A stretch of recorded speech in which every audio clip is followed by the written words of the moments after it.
تھے۔ تو اگر آپ اس کی اہمیت کو دیکھیے، اس کی آپ کریڈیبلٹی کو دیکھیے کہ سرکار دو عالم صلی اللہ علیہ وسلم نے اس کے تمام مناسک کو ادا کیا، اور سب سے بڑا جو رکن اعظم ہے جس کو آپ میدان عرفات میں وقوف عرفہ کہتے ہیں، جس کے اندر حاجی، اور اس بات میں اپنا آپ دیکھیے ذرا ہم سب کے غور کریں کہ عرفہ کے دن آپ نے اس مقام پر صرف جمع ہونا ہے۔ دیکھیں، نہ آپ وہاں پہ نماز پڑھنے کی کوئی خاص ہدایات نہیں ہے کہ آپ نماز پڑھیں، آپ اس وقت جو ہے ذکر اذکار کریں، آپ فلاں دعا مانگیں، فلاں دعا مانگیں، فلاں ذکر کریں، ایسی کوئی پابندی نہیں ہے۔ بس صرف وقوف عرفہ کا لفظ آتا ہے، یعنی آپ نے وہاں پہ صرف قیام فرمانا ہے۔ اور سرکار دو عالم صلی اللہ علیہ وسلم نے فرمایا جو وقوف عرفہ نہیں کرتا، جو رکن اعظم ہے، تو پھر اس کا حج قبول نہیں ہوگا۔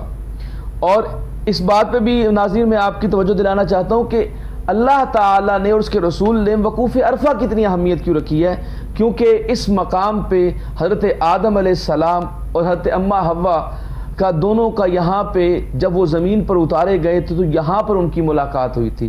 300 ساڑھے 300 سالوں کے بعد یہاں ملاقات ہوئی، تو کیونکہ جہاں سے انسانوں کا آغاز ہوا تھا یہ وہ جگہ تھی، اس لیے اللہ تعالیٰ نے اس کو یہاں پہ اجتماعیت کے طور پہ، ایک مرکز کے طور پہ امت مسلمہ کو کہا کہ جو لوگ حاجی آتے ہیں وہ یہاں پہ جمع ہوں۔ سبحان اللہ۔ تو اسی طرح اسی سنت کو ادا کرتے ہوئے سرکار دو عالم صلی اللہ علیہ وسلم بھی عرفہ کے مقام پر آپ بھی کھڑے ہوتے ہیں، اور ایک لازوال، اور میں کہوں گا کہ وہ چارٹر پیش کیا جو انسانی زندگی کا چارٹر ہے۔ اور اس کو اگر آپ دیکھتے ہیں تو UN نے اپنا جو انسانی ہیومن رائٹس کا جو چارٹر ہے، اس کے جتنے بھی کانٹینٹس ہیں، جتنے بھی اس کی نکات ہیں، وہ سارے کے سارے اس سرکار دو عالم صلی اللہ علیہ وسلم کے خطبہ حجۃ الوداع کے اندر موجود ہیں۔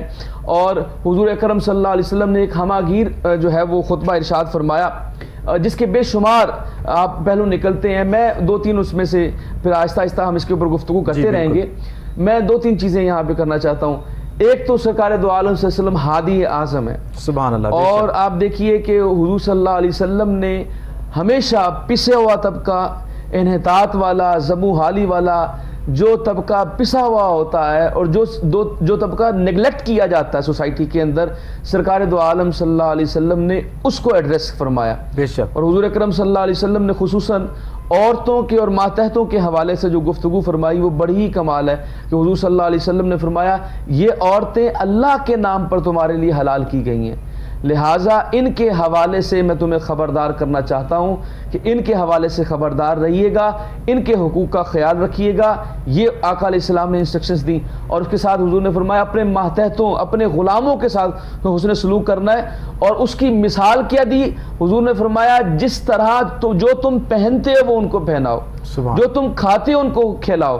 تو اس سے بڑھ کر اور پھر کیا جو آج بات کی جاتی ہے ہیومن رائٹس کی، اور آج بات کی جاتی ہے ایکویلٹی آف ہیومینٹی کی، کہ ایکول انسانیت کے اعتبار سے نہ برابری ہونی چاہیے، جیسے آقا علیہ السلام نے یہاں پہ فرما بھی دیا تھا کہ کوئی کسی گورے کو کسی کالے پر، اور کسی کالے کو کسی گورے پر، کسی اجمی کو کسی عربی پر، کسی عربی کو کسی اجمی پر کوئی فوقیت نہیں ہے۔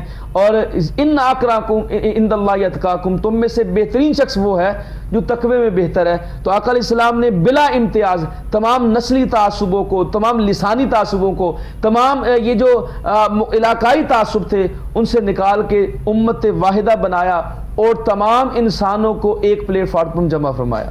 سبحان اللہ، بہت خوبصورت علامہ صاحب آپ نے گفتگو فرمائی۔